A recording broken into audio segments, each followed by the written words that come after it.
आज का छठवां दिन जो छठा हुआ है पर्युषण पर्व आधे से ज़्यादा यानी 60% होने की ओर है। लोगों को जिनके उपवास आदि चल रहे हैं वह एक एक दिन गिन रहे होंगे।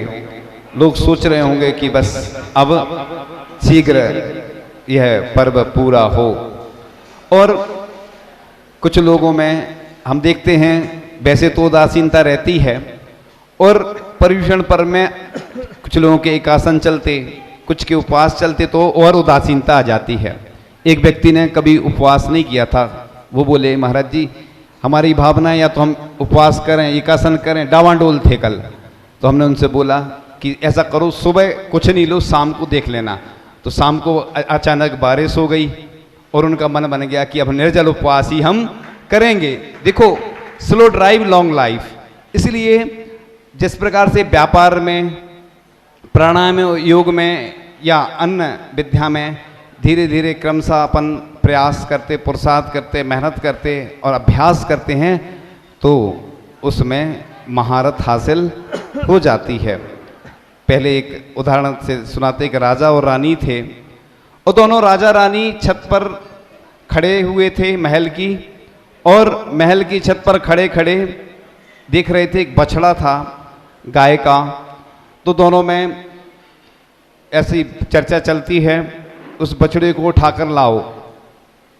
तो पहले राजा जाता है और नीचे से बछड़े को उठाकर लाता है ऊपर तक, फिर छोड़ के आता है। फिर रानी जाती है, रानी भी उस बछड़े को उठाकर लाती है, ऊपर तक छोड़ आती है। बहुत दिन व्यतीत हो जाते हैं और रानी से कहा जाता है कि फिर से उस बछड़े को उठा के लाओ।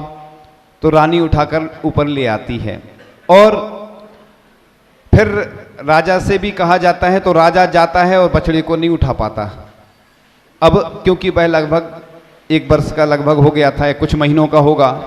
तो करत करत अभ्यास ते जड़मती होई सुजान, यानी अभ्यास करने से सब कुछ हासिल हो सकता है। ऐसा नहीं सोचें, हम कई बार बोला करते हैं कि जैसे किसी को पूजन नहीं आती है, अभिषेक नहीं आता है करना, आहार देना नहीं आता है, तो अपन को सिखाना चाहिए। जैसे नई बहू आती है तो उसको सिखाओगे तो वह सीख जाएगी, और नहीं सिखाओगे गुस्सा होगे तो वह भग जाएगी। तो कई बार अपने यहाँ जैन दर्शन बहुत कठिन है, जैन धर्म, इसलिए लोग दूर भागते हैं। युवा वर्ग दिखता ही नहीं, सब लोग अपनी अपनी वेदी पे अभिषेक कर रहे होंगे पूजन करके, और उन्हें कोई पर्युषण से मतलब नहीं रहता है। बस अब तो धर्म जो रहता बूढ़े पुराने लोगों का हो गया बस। पहले भी ऐसी स्थिति थी, लेकिन जब आचार्य भगवान की कृपा हुई, मुनिराजों ने जब उपदेश दिया, साधुओं ने उपदेश दिया, तो आज युवा लोग जुड़ने लगे हैं। एक व्यक्ति पूजन कर रहा था और कुछ सुगंध सी आ रही थी, तो हमने कहा इस सुगंध को तुम परिवर्तित कर सकते हो चंदन की सुगंध में। डिटेल्स में नहीं बताएंगे क्योंकि बहुत सारा डिटेल बताने में समय की सीमा रहती है, सीमा के अंतर्गत ही बोलना है। तो पूजन की द्रव्य की जब बात आई तो हमने यही बोला, अभी ललितपुर में पूज्य सागर जी महाराज हैं, और पूज्य विमल सागर जी महाराज, अनंत सागर जी महाराज, धर्म सागर जी महाराज, और उनसे बड़े पूज्य सागर जी, वो इन सबके क्या थे? मुखिया। मतलब मुखिया माने मुख्य, मुखिया नहीं बोल सकते, मतलब लीडर, नेतृत्व करने वाले।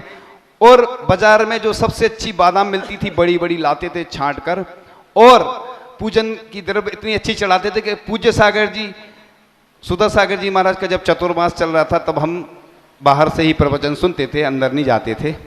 तो वो कहते थे पूजा करो या पूज्य बनो। अभी जब कुंडलपुर में महाराज जी मिले तो हमने कहा, आपने कहा था पूजा करो या पूज्य बनो, तो ये पूज्य बन गए पूज्य सागर जी, अब उनके साथ में हो गए। पुण्य बढ़ता है। देखो महाराज जी का भी पुण्य बढ़ा कि श्रावक संस्कार शिविर में पहली बार जब महाराज जी ने भाग लिया था तो उसके प्रभाव से पूज्य प्रसाद सागर जी महाराज ने, जब उनको बुखार आदि आ गया, इतनी वैयावृत्ति की कि महाराज जी ने सोचा कि अब मैं अपना जीवन परिवर्तित करूंगा, और धीरे धीरे ब्रह्मचारी से साधना करते हुए आज महाराज जी भी पूज्य बन गए। और पूज्य सागर जी तो पूज्य बने ही। तो द्रव्य चढ़ाने का ये प्रभाव होता है, पूजन की सामग्री इतनी अच्छी होना चाहिए। देखो अपन पढ़ते हैं तो लोग, पहले के लोग सस्ती सुंदर सामग्री चढ़ा देते थे तो पूजन कर लेते थे। चूंकि सुबह का प्रसंग था, याद आ गया तो हमने बता दिया। संयम का दिन है, चर्चा उसी की करेंगे। लोग कहते हैं कि विषय कुछ रहता है, लेकिन कई बार कुछ जानकारियां जो मन में आती हैं वो देना जरूरी है। तो ऐसे करके अपन को पुण्य बढ़ाना चाहिए। पुण्य बढ़ाने के तरीके हैं। लोग सोचते हैं, आप देखो भोजन जब करते हैं ना, तो भोजन की थाली में, इस थाली से कहाँ जाता अपना भोजन, किधर जाता, यहाँ से ऊपर जाता है थाली पूजन, और पूजन की थाली में एक थाली से दूसरी थाली में जाता है। देखो दोनों थाली हैं, दोनों में अंतर, एक में बोलती हैं स्वाहा और एक में जब भोजन करते हैं तो कहते हैं आहा, आनंद आ गया। तो जिस प्रकार से भोजन में जब आनंद आता है, वैसे ही भगवान की पूजन में भी उससे कई गुना आनंद आना चाहिए, तब तो बात है। एक व्यक्ति आए भी कहने लगे कि महाराज जी जो हम द्रव्य चढ़ाते वो किसको मिलती है, भगवान को, तो हम अच्छी द्रव्य क्यों चढ़ाएं। देखो आप, अब देखना, आप जब किसी का जन्मदिन होता है या किसी के यहाँ शादी आदि में जाते हैं तो अच्छी गिफ्ट ले जाते, या अधिकारी को रिश्वत देते हैं तो मिठाई आदि का डिब्बा या कुछ ले जाते, क्योंकि स्वार्थ है उधर। और तीन लोग के नाथ के सामने तो ऐसे लोग लगता है कि मैंने क्या चढ़ाया बताओ। भगवान को अच्छे से अच्छी द्रव्य चढ़ाएंगे तो पुण्य का अर्जन होता है। लोग हीरे मोती रत्न चढ़ाते थे पहले के लोग, और पुण्य भी बढ़ाते थे। लेकिन आज धीरे धीरे लोगों की कंजूसी, जैसा चढ़ाओगे वैसा ही फल मिलने वाला है। भगवान के आगे जो अच्छी वस्तुएं चढ़ाता है वो पुण्य का अर्जन करता है। तो आज चर्चा करते हैं वज्र दंत चक्रवर्ती, जो कि बैठा हुआ था और अचानक एक फूल आ जाता है, कमल का फूल, उसको अर्पण किया जाता है। और अर्पण करते ही जब वह फूल देखता है तो उसमें एक भौरा निकलता है जिसका मरण हो चुका था। उस भौरे को देखकर उसको वैराग्य उत्पन्न होता है और उसके निमित्त से वह अपने पुत्रों को बुलाता है और राजगद्दी सौंपता है। पुत्र भी पूछते हैं कि आप ऐसा क्यों कर रहे हैं, तो उसने कहा इस संसार में कोई सार नहीं है, इसलिए मैं छोड़ रहा हूं।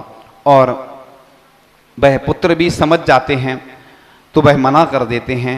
फिर एक गर्भ में एक शिशु था, उसको ही वैसे ही राज तिलक करके वह दीक्षा धारण कर लेते हैं। कैसे कैसे वैराग्य के ऐसे निमित्त उत्पन्न हो जाते थे। कहते हैं कि पहले के लोग बाल सफेद होते थे तो यानी समझ जाते थे कि अब हमें वैराग्य धारण कर लेना चाहिए। लेकिन आजकल तो डाई लगा लेते हैं, छुपा लेते हैं, लेकिन फिर भी सफेद हो जाते, बात बीच बीच में दिखने लगते हैं। अब सोचो तन का क्या श्रृंगार रचाना, मन श्रृंगारो तो जाने। यानी वस्तुतः जो क्रीम पाउडर लिपस्टिक ये लगाए जाते हैं, इससे वास्तविकता तो बाद में दिखी जाती है, क्योंकि अलग से समझ में आ जाता है कि आपने डाई लगाई है, क्रीम लगाई है, पाउडर लगाई है। कितना श्रृंगार करता है, इन सौंदर्य प्रसाधन में कितनी हिंसा होती है, ये भी हमें देख लेना चाहिए। तो जिस प्रकार से गाड़ी में ब्रेक होता है, घोड़े को भी लगाम लगाई जाती है, हाथी को भी अंकुश लगाया जाता है, इसी प्रकार से जो संयम होता है, इसीलिए मुनि महाराज संयम जैसे ही धारण करते, पिच्छी उनके हाथ में आती है तो अपने आप जीवन परिवर्तित होता चला जाता है। क्योंकि पुराने संस्कार रहते हैं, उन संस्कार के वशीभूत होकर कई बार कितने ऐसे कर्मों का अर्जन होता रहता है। यह संसार एक नाटक की तरह है।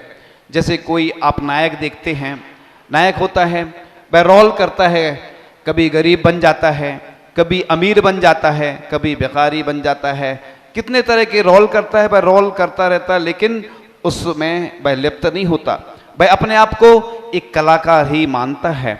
इसी प्रकार से हमारे साथ भी जीवन में कितनी सारी ऐसी घटनाएं घटती रहती हैं। प्रतिदिन लोग आते हैं, किसी को कोई बीमारी रहती है, किसी को कोई आर्थिक रूप से समस्या रहती है, किसी के यहाँ पुत्र नहीं है, किसी के यहाँ कई अन्य समस्याएं। यानी आचार्य भगवान बोलते हैं कि मुनि महाराज को तो सिर्फ 22 परिचय होते हैं और गृहस्थों को कितने होते हैं, 2200 परिचय। कष्ट ही कष्ट सहन करता रहता है, लेकिन घर छोड़ने का मन नहीं होता है। और जिनको ऐसे निमित्त बनते हैं, मुनि महाराज बन जाते हैं, संयम को धारण कर लेते हैं, तो बस उनके जीवन में धीरे धीरे विकास होना प्रारंभ हो जाता है। जिस प्रकार से लोगों को कई बार घाटा भी लगता रहता है, और घाटा लगने के बावजूद भी कई लोग ऐसे हैं जो दुखी हो जाते हैं, और कई लोगों को हार्ट अटैक हो जाता है। अब तो हर व्यक्ति अपने दिल को संभालते रहना, हृदय को संभालते रहना, क्योंकि अब तो मोबाइल का जमाना है। पहले तो लोगों को सूचना बाद में मिलती थी, अब तो आजकल पल पल में ऑनलाइन चलता रहता है व्यापार, और उसमें खबर आती रहती है कि सोना इतना बढ़ गया, इतना घट गया। अब लोग तुरंत अटैक आ जाता है। अब सोचिए, जीवन भर इतना जोड़ा, लेकिन जीवन ही चला गया, समाप्त हो गया। अब क्या, कुछ नहीं, सब चला गया, दूसरों को छोड़ दिया अपन ने। तो पल पल सावधानी रखने की आवश्यकता है। कब किसकी किससे अनबन हो जाए मोबाइल में, कब किसकी कैसी बुरी खबर मिल जाए। अच्छी खबर भी मिलती रहती है और बुरी खबर भी मिलती रहती है। तो व्यक्ति को पल पल सावधान रहने की आवश्यकता है। कब क्या घटना घट जाए, कोई भरोसा नहीं। इसलिए आप अपने जीवन में अगर उन्नति चाहते हैं तो क्रमशः संयम को धारण करें और प्रतिमाओं का पालन करें। ऐसा नहीं सोचें कि प्रतिमाओं से कुछ होने वाला नहीं है। घर में रहकर जो प्रतिमाओं का पालन करता है बड़ा पुण्यशाली होता है, क्योंकि पुण्यशाली व्यक्तियों को ही ऐसे अवसर प्राप्त होते हैं। आप ये नहीं सोचना कि ये प्रतिमाधारी हैं, ये तो ऐसे ही हैं, तो ग्रस्त हैं। ऐसा नहीं है। वह घर में रहकर भी सामयिक कर रहा है, शुद्ध भोजन कर रहा है, प्रतिमाओं का पालन कर रहा है, और साधुओं के अनुचर बनकर वह रह रहा है, क्योंकि ऐसे ही लोग काम आते हैं। दिगंबर जैन धर्म के ग्रंथ हों, चाहे हमारे आचार्य भगवान हो, चाहे हमारे आचार्य भगवान की परंपरा हो, जो मूलाचार्य के हिसाब से जो परंपरा चल रही है, जो निर्ग्रंथों की परंपरा चल रही है, वह हमेशा आगे तक भी चलती रहे। और आचार्य भगवान ने जो चाहे चिकित्सा के क्षेत्र में, चाहे शिक्षा के क्षेत्र में, चाहे अन्य क्षेत्रों में जो भी आचार्य भगवान की प्रेरणा से जो हमारे लिए जो वरदान मिले हैं, उन सब के उपक्रम चलते रहें। पूर्व में हमने पहले भी कई बार इन बातों को रखा है। तो 3 गति 83,99,999 योनियों में संयम दुर्लभ है। और आचार्य भगवान की ही कृपा है कि आज जिन शासन की प्रभावना पूरे विश्व में हो रही है, उनने ऐसे शिष्य तैयार किए कि उन शिष्यों के निमित्त से आज देश नहीं विदेशों में भी लोग लाभ ले रहे हैं और पर्युषण पर्व मना रहे हैं। ऐसी ही उनकी कृपा, उनका बरदस्त हम सबके ऊपर बना रहे, और उनके द्वारा जो भी हमें मार्गदर्शन, प्रेरणा, सानिध्य प्राप्त हो, वह आगे भी होता रहे, और आचार्य भगवान की कृपा सबके ऊपर बनी रहे। और तिल्लोय परिणति ग्रंथ में लिखा है कि पंचम काल के अंत तक मुनि आरिका श्रावक श्राविका रहेंगे, पंचम काल के अंत तक। इसलिए डरने की बात नहीं है। जब तक लगभग 18,500 वर्ष के लगभग जितने भी वर्ष बचे हैं, उतने वर्षों तक हमारा जिन धर्म रहेगा। इसलिए आप लोग बस तन मन धन से सहयोग देते रहें, चिंता नहीं करो। मैं सबसे ज्यादा गरीब आदमी के साथ रहता हूं। क्यों रहता हूं? क्योंकि अमीर तो अमीर हैं ही, उनको अमीर बनाने की जरूरत नहीं, लेकिन मैं चाहता हूं कि जितने गरीब हैं सब अमीर बन जाएं। हमारी तो यही भावना, उनका पुण्य कैसे बढ़े। जो होता है गरीब वह होता है पुण्य प्रभु के करीब। इसलिए आप चिंता नहीं करो। जिसको कुछ नहीं आता है उसको सब कुछ आता है। आचार्य भगवान बोलते हैं बस नमोकार मंत्र ही आना चाहिए। तो देश व्रत और कुछ नहीं, सुबह का नाश्ता है, इसका परंपरागत मोक्ष से सीधा वास्ता है। जो देश संयम को अंगीकार कर लेते हैं उनके लिए ही खुल पाता मोक्ष का रास्ता है। तो आचार्य भगवान ने हम सब के लिए बहुत कुछ मिला है। और किसी ने बहुत अच्छी पंक्तियां लिखी हैं, पात्र दान बिन हाथ मनुज का लोभी का औजार है। यानी जो दान नहीं करता है, पात्र दान, आहार दान आदि, मनुज का लोभी का औजार है। नम्र हुए बिन माथ मनुज का अभिमानी बेकार है। सज्जनता बिन साथ मनुज का संकट का भंडार है। परमेश्वर बिन नाथ मनुज को भटकाता संसार है।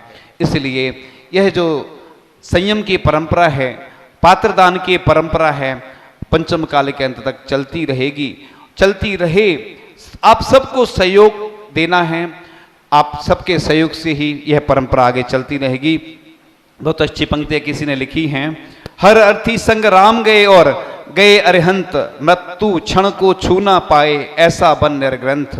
राग द्वेष के बीहड़ बन में विषय वासना फैली, जिसने भी ओढ़ी है चदरिया उसकी हो गई मैली। अमृत पीकर मरे देवता कौन हुआ जयवंत, मृत्यु क्षण को छू ना पाए ऐसा बन निर्ग्रंथ। सरोवर सूखे हंसा उड़ गए, बिखर गए सब मोती, उजली मैली पड़ी चदरिया सबनम आंख भिगोती। विघटित होता जूड़ता मैला इसका आदि ना अंत, मृत्यु क्षण को छू ना पाए ऐसा बन निर्ग्रंथ। उदयाचल ने अक्षर लिख के अस्ताचल ने बाँचे, सूर्य पड़ा निस्तेज सेज पर बढ़ने लगे सन्नाटे। प्रश्न पूछती वृक्षलताएं कब आएगा बसंत, मृत्यु क्षण को छू ना पाए ऐसा वन निर्ग्रंथ। तो आचार्य भगवान की कृपा सबके ऊपर बरसती रहती है और दुनिया उसके लिए तरसती है। तो इस प्रकार से आप लोग आचार्य भगवान के हिसाब से चलते रहें। संयम के बारे में लिखा है कि असी मसी कृषि विद्या शिल्प व्यापार के द्वारा प्राणी शरीर धन पुत्र के लिए जितनी मेहनत करता है उतना पुरुषार्थ यदि एक बार भी संयम के लिए करे तो निर्मल अनंत सुख को क्या प्राप्त नहीं करेगा, अर्थात अवश्य प्राप्त करेगा। इसलिए आप लोग आत्म संयम की रक्षा खजाने के समान करें, ऐसा उपदेश दिया जाता है। और अपन जो भी वचन बोलें ऐसे वचन बोलें कि लोगों को कष्ट ना हो, क्योंकि कई बार ऐसे वचन बोले जाते हैं कि लोगों को कष्ट हो जाता है, वो मंदिर आना छोड़ देता, पूजन करना छोड़ देता है, तो इसका दोष आपको ही लगता है। इसलिए मंदिर में सभी लोगों को ऐसी भावना हो कि सब लोग जुड़ें। कोई भी सामूहिक कार्य होता है तो सामूहिक कार्य एक साथ ही करना चाहिए। हम देखते हैं कि कहीं कोई व्यवस्था नहीं रहती है, लोग अपने अपने हिसाब से चलते रहते हैं। अगर सामूहिक कार्य होते हैं तो उसमें आनंद भी आता है और एक साथ जिन धर्म की प्रभावना होती है, हम दूसरे लोगों से सीख सकते हैं। दूसरी जाति वाले लोग जब भी कोई मुसीबत आती तो एक दूसरे का साथ देते हैं, लेकिन जब हमारी बात आती है तो हम एक दूसरे की टांग खींचने में लगे रहते हैं। इसलिए हम लोग मिल कर के काम करें।